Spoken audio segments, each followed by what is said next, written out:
justamente de esto. Está el doctor Fernando Altuve Febres, como siempre. Muchas gracias, Fernando, por estar con nosotros, historiador y abogado. Está el doctor Julio César Espinosa, abogado y litigante también. Gracias por estar con nosotros. Bienvenido, doctor. Está también Gustavo Gutiérrez, experto en Derecho Constitucional, profesor universitario. Gracias, Gustavo. Y está Jeffrey Raczynski, que es analista político y abogado además. Gracias por estar con nosotros. Bueno, el presidente de la República ha, digamos, tomado la bandera justamente de poner orden en esto, de tratar de que esto se reencauce y pasemos de una situación que todo el mundo conoce, pero que todo el mundo ha tolerado, a una situación distinta con esta creación de una comisión, que era sobre lo que quería empezar el tema. ¿Cómo ven ustedes este planteamiento hecho por el presidente? ¿Sienten que es oportuno? ¿Sienten que nos va a llevar a un buen puerto? ¿Que lamentablemente no habrá que esperar mucho tiempo? ¿Qué piensan? A ver, doctor, ¿qué piensan? Bien, Armando, era inevitable una decisión política, una reacción, digamos, más o menos pensada. Lo cierto es que, como lo sabe toda la opinión de la comunidad jurídica principalmente, en nuestro país existen bibliotecas enteras de diagnósticos acerca de la reforma del Poder Judicial, cantidades enormes de papeles y de tinta que se han invertido con enormes recursos, inclusive de cooperación internacional, en los últimos, yo diría, cerca de 15 años. Basta señalar que, como dato interesante, que revisando algunos antecedentes, veo en la página web del Poder Judicial que ha instalada por el presidente del Poder Judicial una comisión de ética del Poder Judicial, que la integra, entre otros, también el doctor Hugo Sibina, y que se entiende está en funciones para proponer y plantear mecanismos de prevención o de regulación interna del autocontrol de los jueces. Entonces, yo pienso que en principio estamos en una situación en la que el problema no es de diagnósticos, sino de decisiones que hasta el momento no se perciben de manera tan clara, para empezar, en la Corte Suprema, ¿no? Decisiones que pasan por tomar determinaciones inmediatas que se han debido hacer y que, al parecer, hasta el día de hoy, solamente están avanzando día tras día. Percibimos sesiones de la sala plena diarias desde que esto ocurrió hasta el día de ayer, y cada día una reacción más o menos matizada según cómo vayan saliendo los audios y según el avance de esta telenovela tan dramática, ¿no? Entonces esperamos, y eso es lo que la ciudadanía espera, decisiones.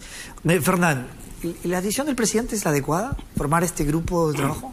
Bueno, a ver, yo pensé que cuando conformó el Consejo de Estado no constitucional, porque no existe la Constitución, convocando a todos los jefes de los poderes o instituciones autónomas del Estado, saldría de ahí alguna fórmula de comisión consensuada entre todos, porque esto afecta al Ministerio Público, el Consejo de la Magistratura y el Poder Judicial, y que los tres poderes, en cierta manera, contribuirían en mandar a alguna persona, algún representante, para sumar esfuerzos y no que termináramos con la Comisión del Poder Legislativo, la Comisión del Poder Judicial y la Comisión del Ejecutivo, porque la que ha nombrado el presidente de la República, la Comisión Eresi, porque la ha firmado el exministro Eresi antes de irse, es una comisión de parte que tiene un sesgo, además, de personas que tienen una misma visión, de personas que han contribuido o participado de alguna manera a lo largo de los 18 años de este Poder Judicial post-fujimorista, que ya demostró que está absolutamente corrupto. Y entonces creo que lamentablemente perdió el presidente una oportunidad de consensuar una comisión interinstitucional. Y yo creo que ahí hay una falla. Porque entonces ahora la comisión del Ejecutivo tendrá que conversar con la del Legislativo y con la del Judicial. Entonces, lo que hemos hecho, en vez de solucionar un problema, es generar un problema nuevo. Ahora, la voluntad del presidente es positiva.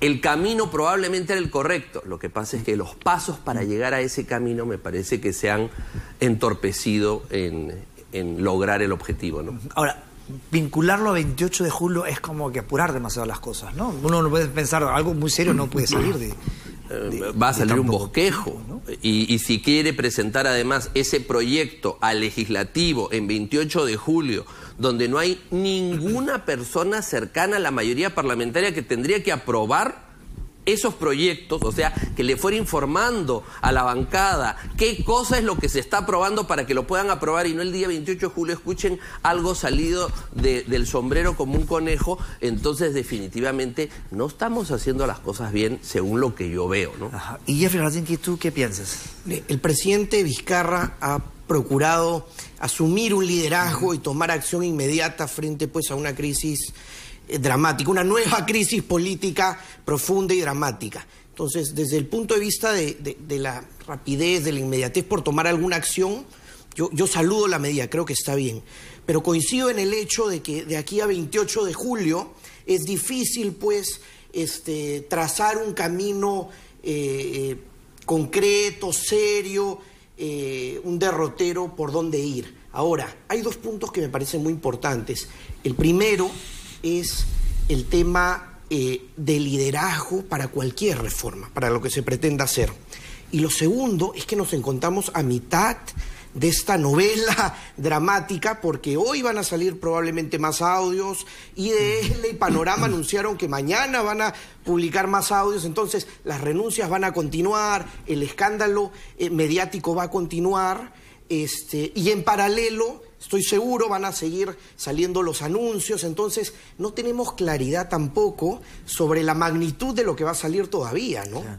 Y eso de alguna manera va a marcar un poco el contexto en el cual nos movamos, ¿no? Claro, ahora interesante lo de la salida de Erezi. No sé si ustedes han podido escuchar el audio, si les parece que esa conversación es suficiente para provocar la salida del ministro, o la salida del ministro era una condición para que avance esta... Jurídicamente no, pero políticamente sí. Yo creo que el presidente en eso ha optado por el camino correcto. Yo creo que si él hubiera sabido, como están diciendo aquí, porque esto va todos los días, que el ministro tenía esa conversación, no solamente no lo hubiera hecho participar y nombrar a la comisión, simplemente le hubiera pedido la renuncia con anticipación, por un hecho político. Y en eso hay que saludar al presidente, que cada vez que sus ministros tienen alguna dificultad ante la opinión pública, él prefiere cortar el hilo del conflicto. Es un presidente que en eso hay que reconocer, hace lo que otros presidentes no hacen, que es esperar y embalsar el problema. En eso hay que, en mi opinión, hay que felicitarlo. Yo quizás tengo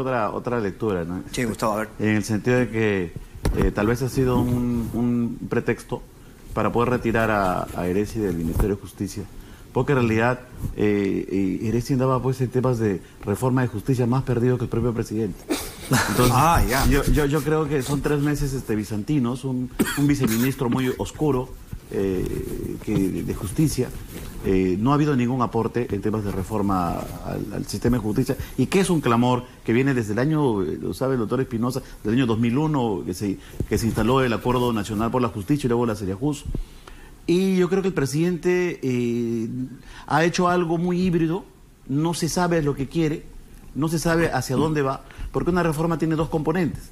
Tiene un componente académico y tiene un componente político, porque finalmente quien hace la reforma son los actores políticos. El componente académico, todos lo sabemos, hay un montón de diagnósticos. Tenemos el plan de Seriajus, que tiene más de 50 medidas, 52 proyectos de ley, y tiene más de 100 paquetes de carácter normativo, que muchos no se han implementado. En consecuencia, diagnósticos hay.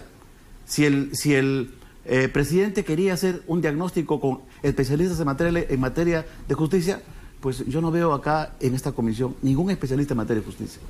O sea, veo especialistas en contrataciones, veo a un señor como Eduardo Vega, que ha estado 5 años en la Defensoría del Pueblo y ha tenido la posibilidad para poder implementar una serie de medidas en materia de justicia y no las ha hecho. En consecuencia, desde una perspectiva académica, no la veo.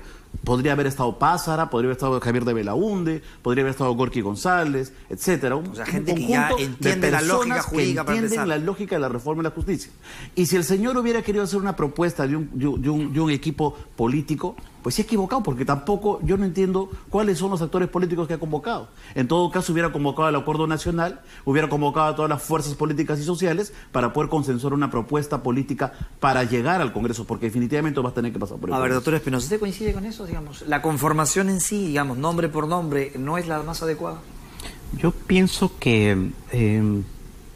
en realidad... Piensa como abogado el doctor Espinosa. No, la existencia en nuestro país de técnicos, tecnócratas, expertos en reforma judicial es muy amplia.